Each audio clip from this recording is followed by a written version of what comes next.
Hey there, Internet. Welcome back to What's the Points? I'm Mike. Thanks for tuning in today. There's some potentially big news on the horizon this week with regards to Alaska Airlines, as if there wasn't already enough news just in the last few months. And before we dive in, just wanted to say welcome to everyone, especially new viewers. This channel is called What's the Points because I wanted to take a critical look at the game and the best strategies. Critical meaning that I'm willing to stake out uncomfortable or unfamiliar territory or poke holes in the usual assumptions that we have in this game, and especially the marketing that we all sometimes fall for. And I'm not opposed to marketing. In fact, segueing right into this video here, and by the way, please like and subscribe and stick around for a little while.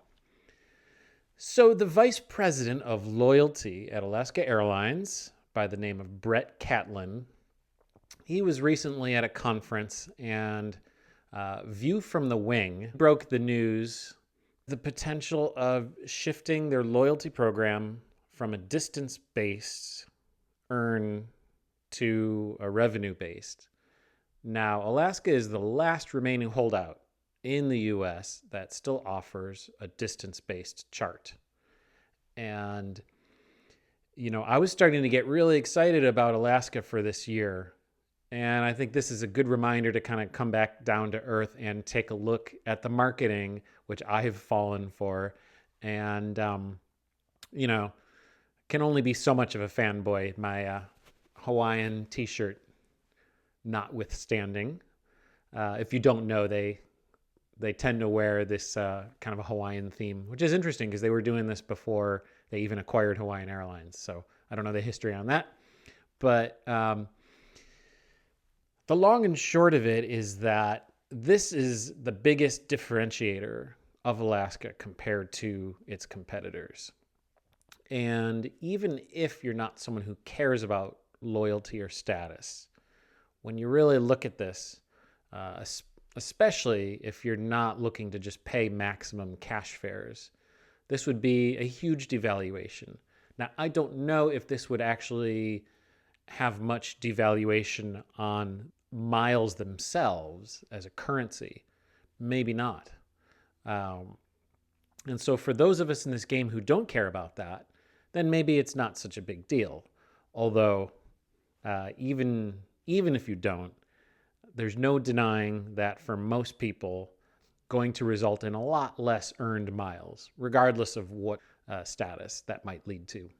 This is important because for those of us who are considering developing or switching their loyalty, for me, I've been working on American Airlines status. And if you've been watching my last videos, you'd know that one of the big reasons why I'm interested in sticking with AA is not so much to fly AA a lot, but because the benefits that you get on Alaska are legit. And so far, my limited experience, as well as those that I've seen posting on Reddit and Flyer Talk, is that it's a great benefit. There's virtually no distinction as far as the overall quality of the recognition that you get from those levels of status. What you really have to look for ultimately is what's going to get you the most value for your travel habits and spending habits. And so just to catch others up who aren't familiar with the changes, there's a lot of changes that they announced in their mileage plan. But just really quickly, the ones that are most significant to this discussion is, one, they've really expanded the number of ways that you can earn miles and EQMs, which are their qualifying miles towards status.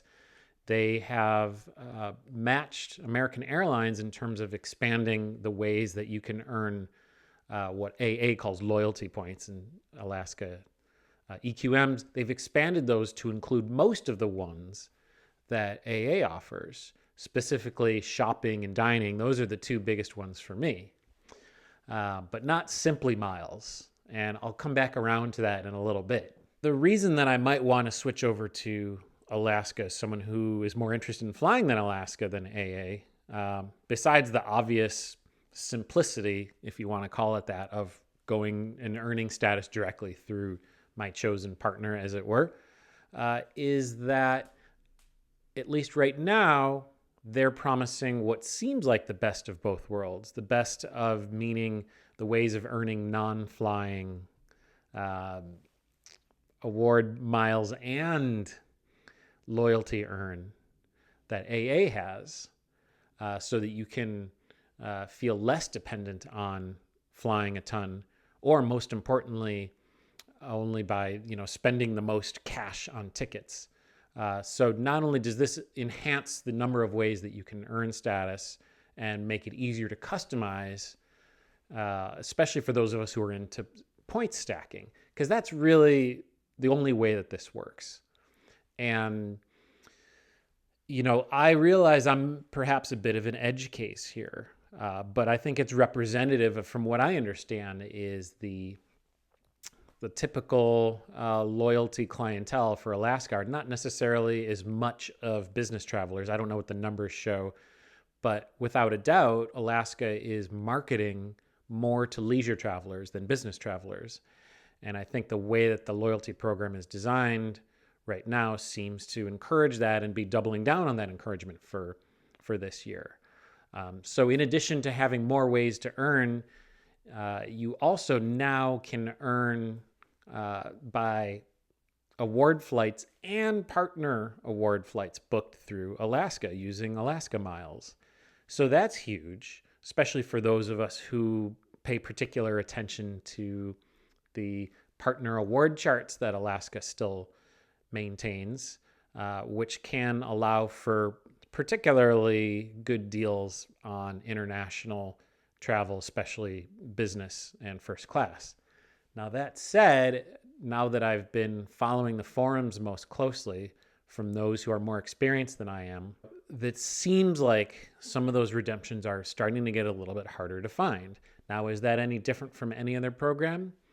It's tough to say. This game is changing all of the time, and it might be a little bit hard to generalize on that at this point.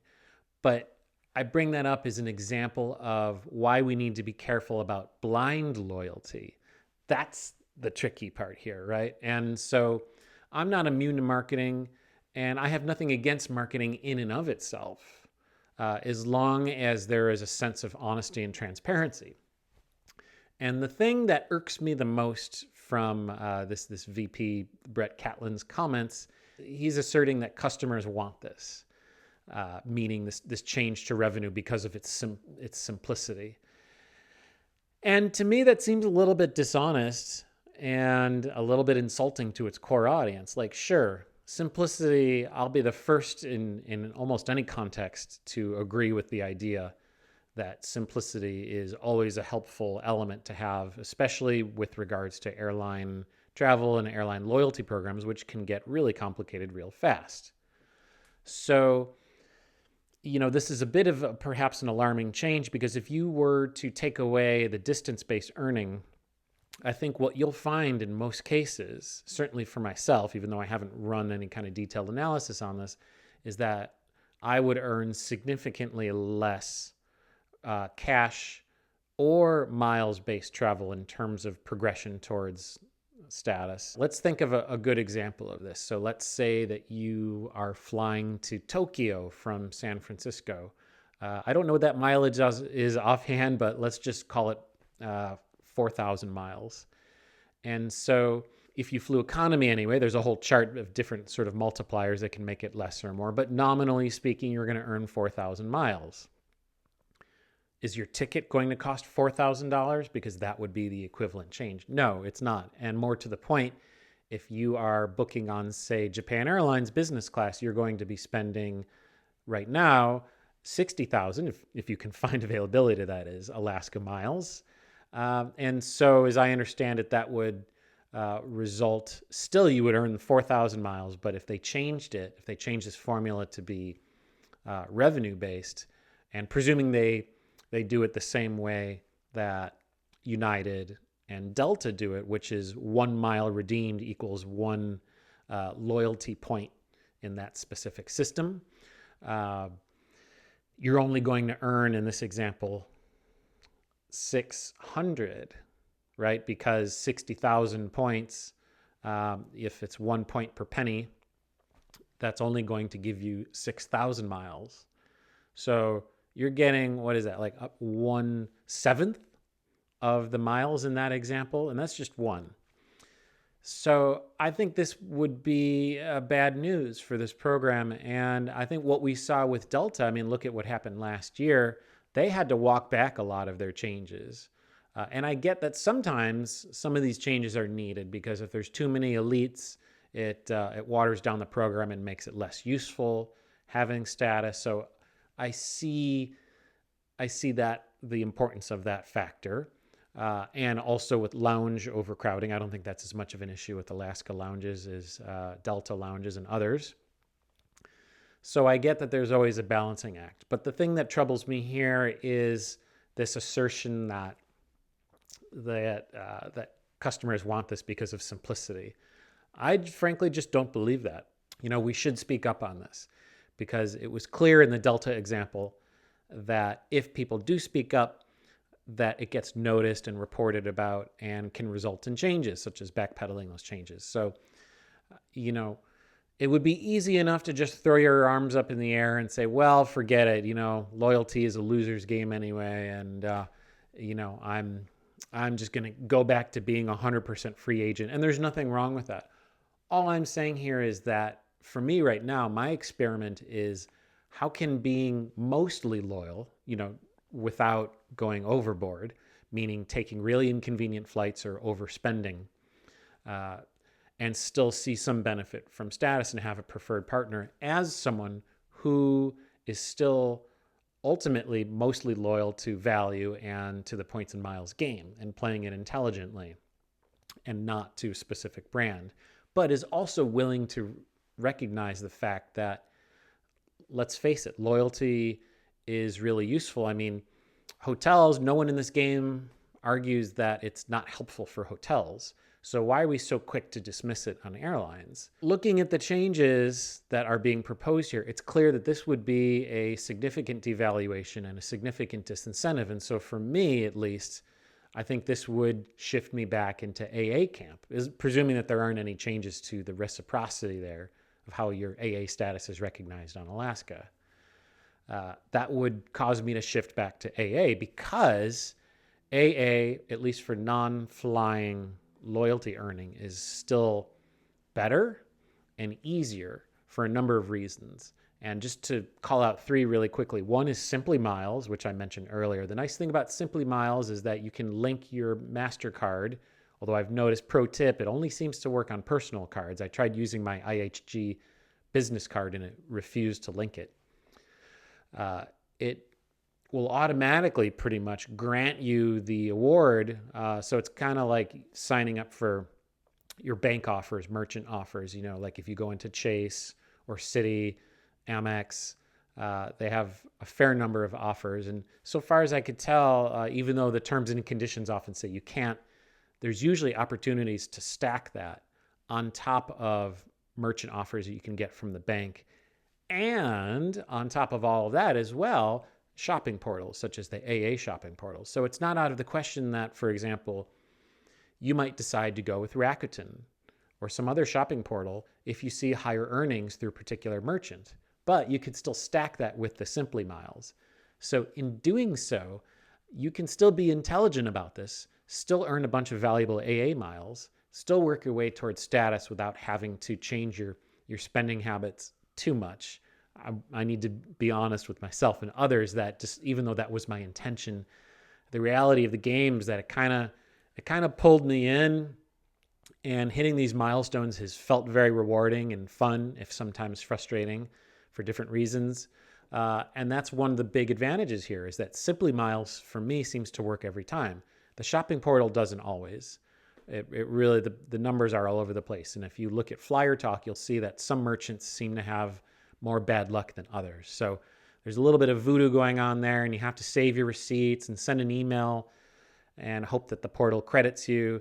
And it seems like most of the time, as long as there isn't some gotcha, although there frequently is, you should still eventually get those points awarded. But that's my least favorite thing about this. By contrast, Simply Miles, even though there's not as much selection, and it really varies in terms of the quality of certain offers, I find that it's generally automatic. I have never had to submit a dispute or an inquiry in order to try to get credit for something that didn't post. So something about the way that that works by just automatically seeing the merchant being put on that card, it just seems to work. And so maybe because it's just in one payment network, because it's MasterCard and they're not spreading it over multiple networks. Like if you look at the dining portal, for example, and another pro tip here, if you're finding a new restaurant that you want to go to, make sure you look at the list of participating payment networks for that restaurant in the listing, because there have been more than a few times where Amex was specifically excluded, and I used the Amex card, and lo and behold, I didn't end up getting my dining credit. So you don't have to worry about that with the MasterCard. As long as you've signed up for an offer on Simply Miles and you use a linked card, boom, it seems to work most of the time for me anyway. So I'm mentioning that because that's something that Alaska does not have equivalent for yet. And, now I'm willing to forego that if I can have a good hybrid strategy of flying and non-flying earning. But if Alaska makes this change to going revenue-based instead of distance-based, then I don't see any reason other than if you are really trying to get top tier status, because you're always going to be a notch higher, having the equivalent level of status. You're always going to get preferred as an Alaska elite compared to the same tier as an AA elite. So if that's important to you, but it's not to me, because realistically, I don't see how I'm going to be able to hit that every year. I'd like to. And so that's the reason why I'm considering sticking with AA right now, or at least playing the game in such a way where I don't overly invest too much in one system. And so, for example, we still can transfer American Express membership rewards points to Alaska via Hawaiian until that goes away, most likely sometime this year. And I transferred more than I needed to. I transferred 300,000 or so.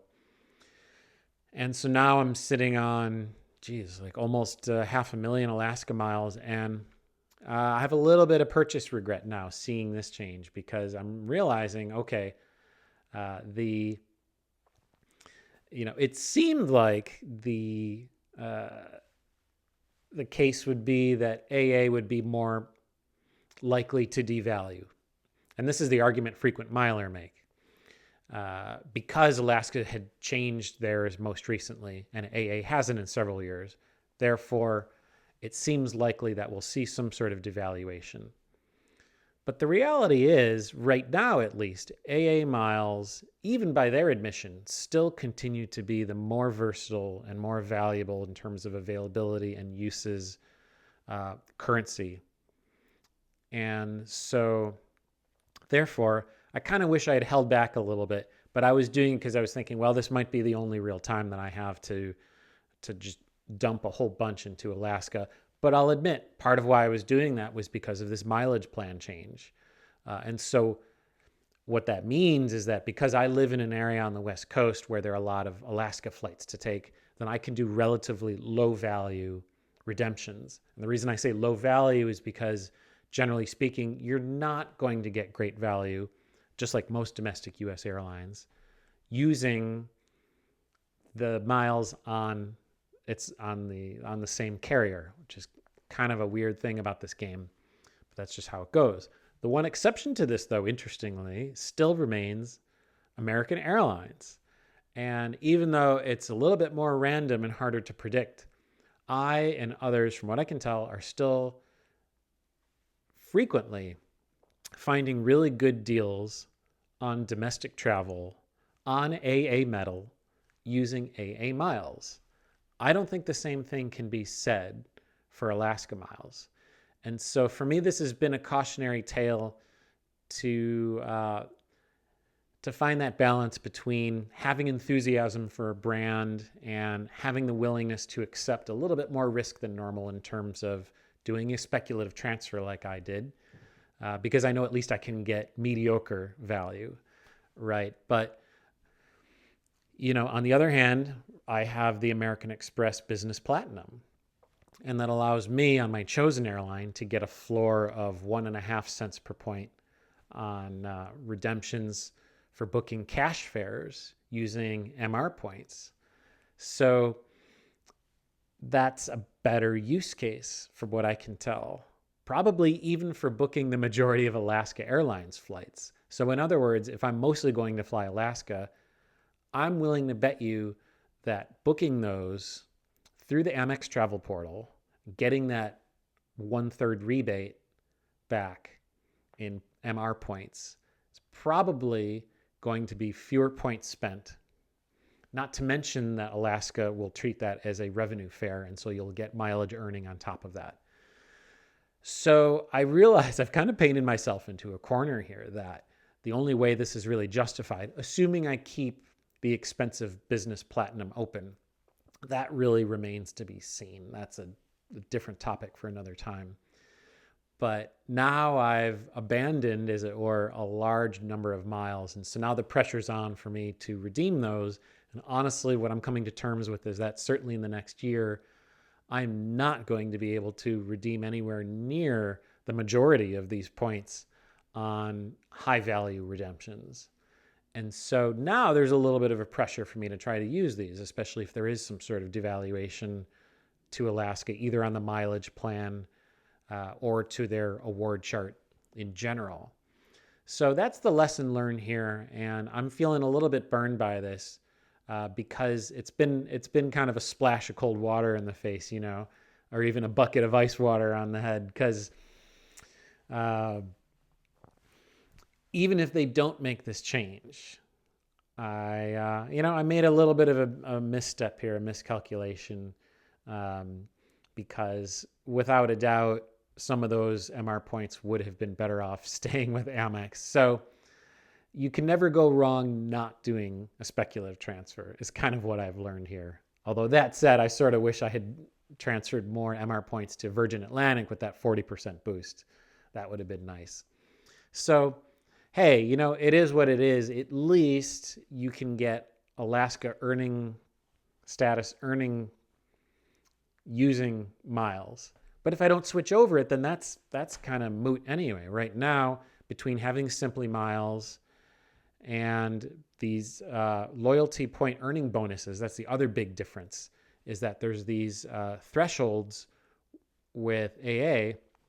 There's a 20% and a 30% threshold at 60,000 miles and 100,000 miles, respectively, where you get 6 months at either of those two thresholds that you will get either 20% or, in the case of 100,000, 30% more loyalty point earning for all non-flying spend. And I'm honestly surprised more people don't talk about this, because that really changes the game here. And it really makes it, even as someone who's only interested in having status on Alaska, I think it makes it really disincentivized to get Alaska status directly. And it's better to have AA status because of that alone, never mind the Simply Miles. So a few things to take a look at here, right? And so I hope this has been helpful. That's really all I got for now. Let me know in the comments if you think that this would be a deal breaker for you with Alaska. Is it just inevitable that everyone in the loyalty program space in the travel industry is just going to keep shifting to this revenue model? Or will some realize that there actually is a niche? I think take a look at this article. I'll link it in the description because there are some really good points there that it's not just business, that in fact, seems to be a misunderstanding of what the benefits for the airline are in terms of status. And so check that out. The points that they're making there is that it's not necessarily the function of loyalty programs to try to convince everyone to needlessly spend more money, and that in fact it's more about filling empty seats. So without getting too much into what that is, check out the article. It describes it better than I could. But hopefully we can get enough pressure that Alaska doesn't make this change, because right now I think you could make the argument that they are the best product out there, even though without a doubt you can get nicer bells and whistles and nicer cabins on other airlines. It seems like Alaska is the best domestic carrier overall when you look at all the different factors of quality of service and the loyalty program, the generosity of ways of earning miles, and most importantly, the distance-based earning. So let me know. And what should I start doing with some of these Alaska miles? And is anyone else in the same situation where they've stranded too many miles at a particular airline? Let me know. But as always, hey, let's take care of each other. Ciao for now.